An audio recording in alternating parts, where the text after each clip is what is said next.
All right, welcome back to my kitchen. My name is Courtney Handelin, and I am the Wellness Practitioner and Health Coach for Everside at our Waukesha Employee Health and Wellness Center. And today we are talking about making soup, especially meal prepping soup for lunch in particular, but I guess in general, this is going to be a demo for making a healthier cheeseburger soup. I will link the recipe in the description as well. And before we get into that, I would just like to share a couple things. Again, talking about meal prepping for your lunch and, why you might want to do that, why it's a good idea. So I do have, some reasons listed up there. I'm not going to read them all, but really the biggest thing, just to kind of summarize that, is when we plan ahead, we tend to have a lot more success with our goals and our wellness. And more ability to follow through on healthier eating, of course. So that I think is number one for me. I know I've experienced that, and I've seen coaching clients experience the same as well. If you plan ahead and you do some meal prep, pack that healthy lunch the night before, it just makes it all the more likely then that you're going to eat a healthy lunch at work. You're going to be more productive and feel better and have a better day. And then, of course, I have other reasons listed there too, like having more energy, actually being able to enjoy your lunch. Great way to use up leftovers or things that need to get used up around your house. And then, of course, too, one thing that we don't think about is sometimes if you leave your house in a rush in the morning and you don't know what you're having for lunch, or didn't have time to pack lunch, then you might find yourself a little bit preoccupied or worried about, what am I going to eat today? So that's one thing, right? It's taking some of your brain power to kind of solve that problem. The other thing is that you might get hungry if you don't have food already at work. And so then that hunger is taking you away from the tasks that you are trying to do or wanting to do. And then, of course, it'll also save you money. So that's always a win for everyone. And then why soup? Again, I said today we are going to make a soup. And soup is just an easy thing. A lot of people do, can go to the store and there's a whole aisle that's full of canned soup. And while that can be an easy staple, like backup option to have on hand, especially if you have those mornings that are crazy, that can be a healthy option to just like keep at your desk if you have that space available. But of course, if you look at them, a lot of them are high in sodium, and they're really processed, and of course extra waste with the packaging. But making your own, you can really personalize it, make it a lot healthier, use up things that you have at home that need to get used up. Soup is a great way to get more vegetables in, and it can be a really good grab and go. I recently started making soup and keeping it or freezing it in like these, drink size style containers, so I could just warm it up and drink it while I'm working or moving on to the next thing. That can be a convenient way to do it as well. And I'll talk a little bit more at the end too, but when you're doing things, like if you are someone who already does make your own soup and you tend to do it for dinner, or big family meals, that's just another idea for like, oh, that could be a quick lunch. If you freeze it in a lunch size portion and label it as such, then, it can be easy, pull it out of the freezer the night before so it can unthaw, and then you just heat it up the next day. Or again, if you make it and then having it the next day, or putting it in a thermos, warming it up, so then it should still hopefully be warm by lunchtime if you are an on the road type of person. Those thermoses can work great. I think a lot of times we tend to forget about them, but I remember being a child and having that, cool thermos and the soup's still warm from the morning. So anyway, I'll just stop gabbing on about that, and we will talk about, like I said, what we're making today, which is our healthier cheeseburger soup. So up here is the list of ingredients. I do have, like I said, the link is going to be in the description as well for the actual recipe. One thing I will say is with all of this, and anytime you are making soup or really any recipe, don't get hung up on the actual ingredients list of what you need. There are lots of different ways you can make substitutions with spices or with the vegetables that it calls for. Obviously, the more substitutions you make, the further away you might be getting from the what the content is, which maybe go to or maybe not, depending on what your end goal is. So think about if you're looking at an ingredient and thinking like, I don't have that or I don't like that, just take some time to think about how important is this ingredient to the end product, because a lot of times you might find it's not really that important. One thing I will say is this recipe, it does have meat in it. It is very vegetable forward and plant-based forward. You can sub the ground beef. You can sub it for, you could sub lentils, so you can make it vegetarian. You could also make it vegan if you take out the cheese and the milk and make those, choose some dairy alternatives there. So definitely ways to really personalize it. And then with the vegetables, I do like to recommend use what you have on hand, of course. If you have a busy weekend, you're making soup and prepping on the weekend and you're just feeling like, oh, I don't know if I'm going to have time. They a lot of times sell all those vegetables chopped in the produce area. And so sometimes that can just make it all the more likely that you'll actually follow through and do that meal prep if you buy some of it already done. It just saves time and energy, and it's a lot easier when you can just dump things in the pot and let it simmer on the stove for quite a while or in a crock pot. And then the other thing I will say too, before we move on, is allow yourself the freedom to give yourself permission to taste as you go. Taste when you cook the hamburger, after that's cooked and of course cooled a little bit, taste it and make sure like, ooh, is this bringing the flavor that I want? Do I need to add a little bit more salt at some point? So that's one thing that I like to recommend as well, is taste as you go, so that you don't get to the end product and then realize like, wow, this is too salty or this has no flavor. There's, of course, with soup, things you can do at that point still, but it can be helpful to kind of know where the product is going along the way. So making the soup.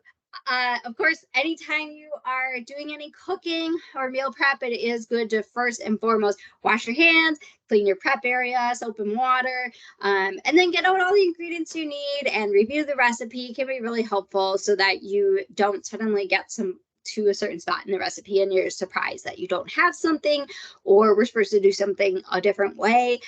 Of course, a lot of times those things can be adjusted, but it can just be helpful to kind of wrap your brain around what you are doing. So I did go ahead already and chopped all my stuff up. I also did that next step there of steaming the cauliflower and then putting it into the food processor with some of the chicken broth and some nutritional yeast, because I knew that I would have to pause it. Otherwise, you wouldn't want to hear that. But I will take a second quick to just talk about nutritional yeast. It's listed in the recipe as optional, but I highly encourage it, especially if you're going to make this a more vegetarian or vegan, because it is a really good source of B vitamins and it adds a really nice, like nutty, cheesy flavor. This is what it will look like if you're buying it at the store, and it smells pretty good and it tastes really good on popcorn too. So if you're thinking, how would I ever use that again? See if I can kind of show you there. There we go.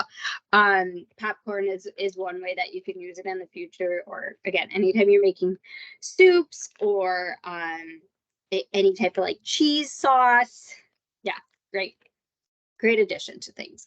So once we have put the cauliflower and the broth and the nutritional yeast and a little bit of salt in the food processor, you're just going to blend it until it's smooth. If you don't have a food processor, I think even just doing a blender would be fine. So here we go. Here's our velvety, and I did taste this and it is really, really good. I was kind of starting to come up with ideas for, ooh, I could do this again and make some other things with that. dips and all sorts of different ideas started coming to mind. So after you do that, then the next step is to cook your ground beef. Oh, let me back up and just say that this cauliflower blended thing, you could do this a day in advance if that's helpful, to kind of break things up with the prep. So that's done. Once you do that, you're gonna cook the ground beef. I also did that in the pot, and I've got it out and ready. And we did lean ground beef, so there wasn't much to drain. But if you wanted to cut down on the fat, again, you could drain that. You know, blot it on, let it sit on paper towel and get that extra fat off. Also, there's the option of doing the lentils, or even half and half lentils and half ground beef. You could do ground turkey, different things like that to switch up the nutrition value of the recipe. While the cauliflower was cooking and while the beef was cooking, I did then also, and I would recommend you do the same, chop up my vegetables. So I've got my carrots, onions, and celery here. Again, this is where this actually, the carrots, onion, and celery, that is called a mirepoix. You might notice if you make soup a lot, it's very common, and almost all soups will call for it. And it's just because it helps to create a really nice, flavorful base for a lot of things. Obviously, it gets a lot of nutrition in there too. But this is the place especially where I recommend, if you feel like you're short on time or you really hate chopping vegetables, or maybe it's just not a skill of yours, just buy it already chopped. Then it'll increase the likelihood that you'll actually use the vegetables. The other thing that I will say is, don't get crazy caught up on the amount. So this was a bag of shredded carrots, and the bag was a lot more than I was going to use. Some we'll use for a salad, but then also I just added extra carrots. And then same with the celery. It only called for 2 stalks of celery.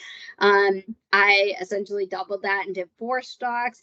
The other thing that you can do with celery, if you have extra and you don't like to just eat it plain, is you can cut it into those thin little slices and then put it on a baking sheet. Maybe put a layer of parchment paper or silicone mat down, or wax paper, something like that.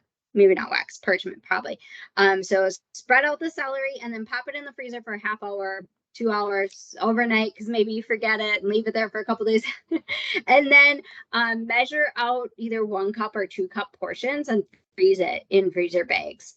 Label it, of course, because then you have it handy for if you want to use that extra celery if you're doing a stir fry or making another soup, making a casserole, anything like that. You're stuffing for Thanksgiving.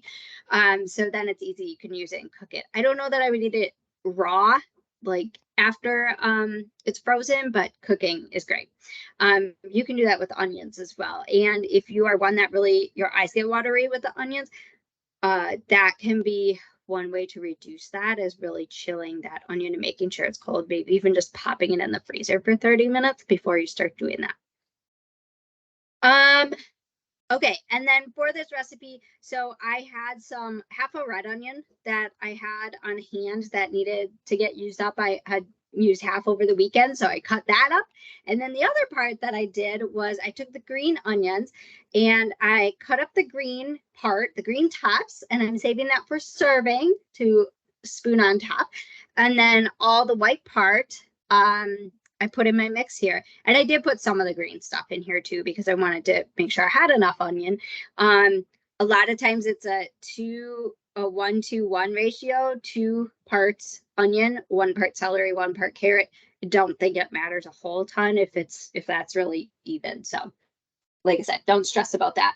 Also chopped up my potatoes while I was doing all that, and the kale. Honestly, I just bought that chopped up. If you don't like kale, that's fine. Don't use it. I think that I actually deviated from the original recipe and added the kale myself. I did see that in some other recipes. And I just think it's great in soup because it adds a nice little crunch, but it doesn't change the flavor a whole lot. It adds a lot of nutrients. Kale is just full of vitamins, really healthy green vegetable. And in my opinion, soup is a really easy way to get that in. And just to save time, I bought that chopped up because it's really easy to chop, but now I don't have to worry. That's one less thing I have to deal with: cutting, washing, chopping, etc. Okay, so let's see, where are we? I kind of rambled on. Oh, the other thing I wanted to mention is if you are chopping up your carrots, onions, celery, especially, make sure you save the ends, like this little part. One cool thing that you can do with these is, or if you get these kind of wilty green tops of the onion that you're like, I don't really want to mess with that. You can save those, especially the carrots, onion, celery. Put the ends in a freezer bag and then keep them in the freezer, maybe right on the bag, label it as vegetable scraps. Once you've got a gallon-sized bowl, you can use that to make your own vegetable stock, which is awesome, saves a lot of money. And for that, super easy. I think it's just a matter of boiling water and all those, trimmings of it. Maybe you add some garlic and some dried basil or parsley, thyme, stuff like that. If you want to add some more flavor, a little bit of salt, let that boil for a few hours until it's really fragrant, and then you drain out the vegetable part and just have the liquid, and you could throw that in the freezer. You got yourself some vegetable stock for next time, or freeze it in cubes so that you have can add some flavor when you're making rice or different things like that. All right, enough rambling on. Okay, so now we are at the step of, we cook the meat. Again, something you could also do ahead of time. I think that in this case, it's kind of nice to not do it ahead of time because that's going to add some flavor to your soup. So I'm going to go ahead, again, another place where I'm not going to be measuring. I'm just kind of eyeballing it because cooking is a little bit more free. It's a little bit more forgiving. So I'm just eyeballing about a tablespoon of butter that I'm going to put in there. I will let that melt on the stove. But before I get to that, I'm going to just dump in, let me just make sure, reading again. So melting the butter, then I'm going to just add my carrots, celery, onions, my kale. I'm going to add it right to the pot. I'm also going to add some salt and pepper, and I'm going to saute them until they're softer. I'll put a lid on, that'll speed it up a little bit. Once they're, again, it says very roughly like halfway there. Once they're starting to look soft, or if you forget, not until the end, doesn't really matter. If you don't want to forget, kind of towards the beginning, you're just going to add your spices. Again, the basic here is the basil, the dill, and the parsley. So I've got that measured out and ready to go. I'll probably also add some garlic just because I think that it really improves the flavor of things and also is really healthy for us. And yeah, so I'm going to get that going. And for that, I will pause it because I'm going to have to go over there. But I will try to get a video during it as well.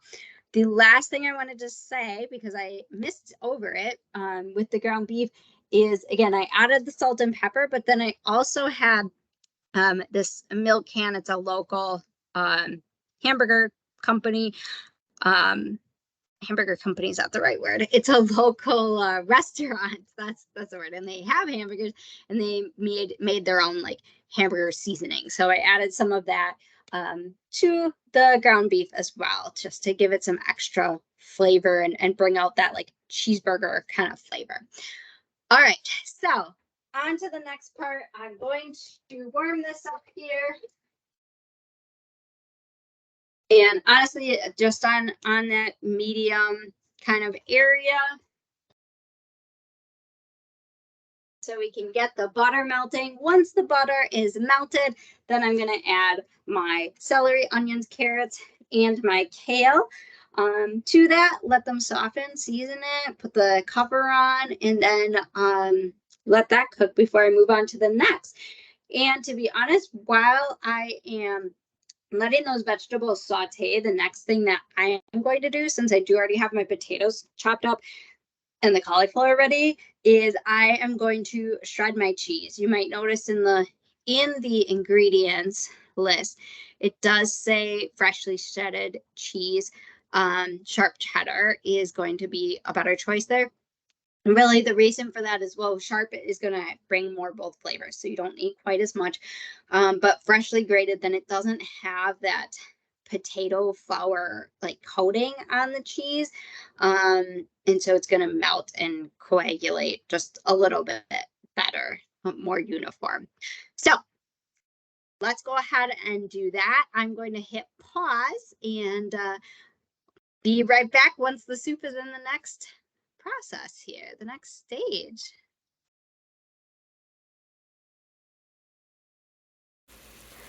So you can see I've got my vegetables sauteing here. Just kind of ripped up the kale to be a little bit smaller. And I did go ahead and then add, as I was doing that, mixed in the basil and parsley and dill mixture. Now we're just going to sit here and let it saute for a little bit. Enough to really steam them. So I'm going to add that. I'm going to also bring the heat up.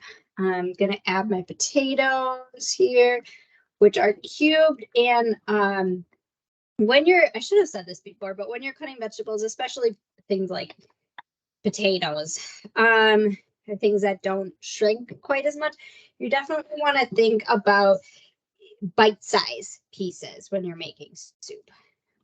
So just going to give that a stir, and then I'm also going to add the ground beef. Or again, this would be where you would add your lentils if you're doing that instead.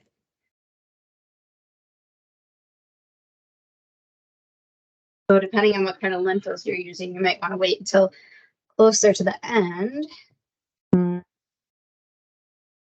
They are kind that will get pretty mushy on you.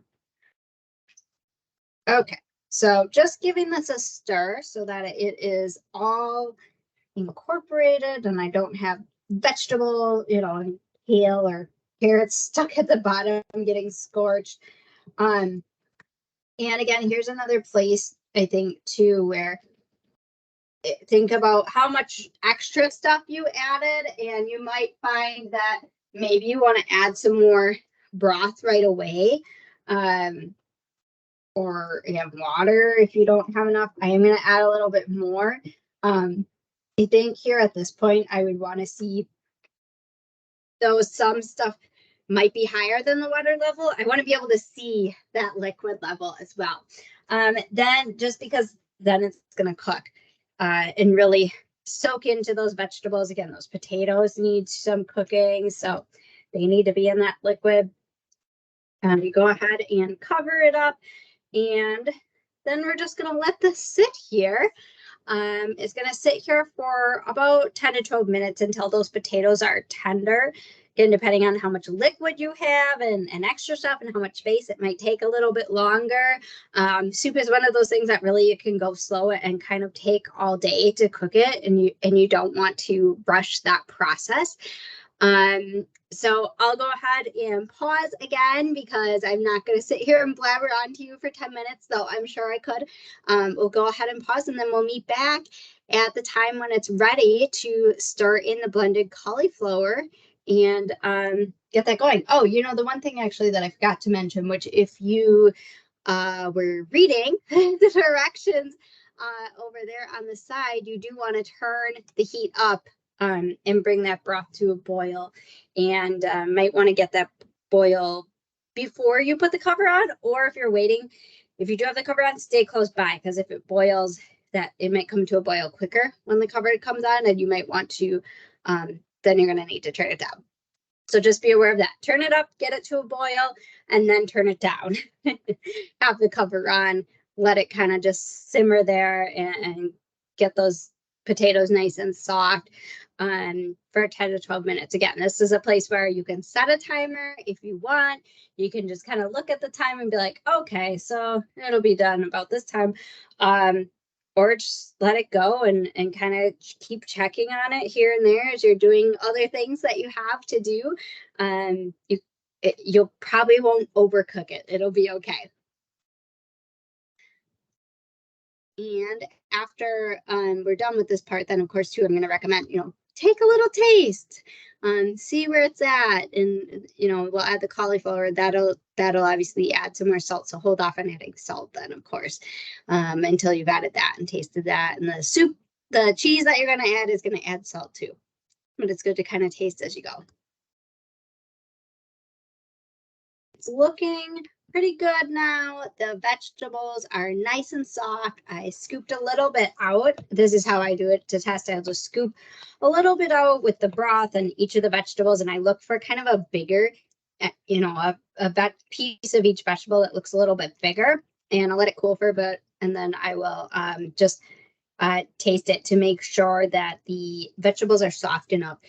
Obviously just like poking it with the spoon too to see if you can slice through it easily is a good way to do it. But I have learned the hard way that sometimes I think it's easy to go through, and then when we actually go to eat it, I realize that the vegetables are not quite done. So I've gotten good at taking some actually out and trying it for that mouthfeel. So once that's ready, you're just going to go ahead and scoop in this cauliflower. Again, this cauliflower, well, one, it brings more nutrients to the soup, but it also gives us, it's a healthier way to get that cream-based effect. When this soup is done, it's really is going to look like it's a creamy-based soup, but without the cream added to it. Not that there's anything wrong with that, but sometimes it's nice to have a healthier version of that. So just getting all that goodness here. Remember, that was the steamed and then pureed cauliflower with some of the soup stock, and then also a little bit of salt and nutritional yeast. And so I'm going to add that in.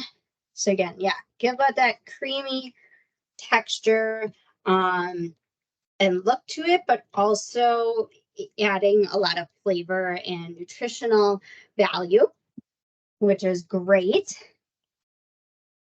Ooh, it smells really good. So that just going to stir it in and then bring it back to a bubble. And then once it's bubbling, which shouldn't take too long, we're going to remove it from the heat and then slowly add in the cheese. Again, I've got my freshly shredded cheese here. You're going to stir that in and try to make sure it's melted before you add some more. So kind of gradually incorporating it into the soup. And then we're going to let the soup sit and stand for 10 minutes to let it thicken. And again, kind of all throughout this, adding additional broth if you need, if you want it to be runnier. If you don't really care about the thickness of the soup, maybe you're running behind and you're like, I just got to feed these kids dinner. You can skip the whole, like, let it thicken for 10 minutes, serve it that way, and next time you eat it, it will have thickened. So I'm going to go ahead and shut this off. It is to a nice bubble now. I'm going to move it over a little bit and begin to add some of this cheese. Again, kind of stirring that in. Just letting it melt, and we'll gradually keep, increasing the cheese splatter. That's why I've got my handy apron on today.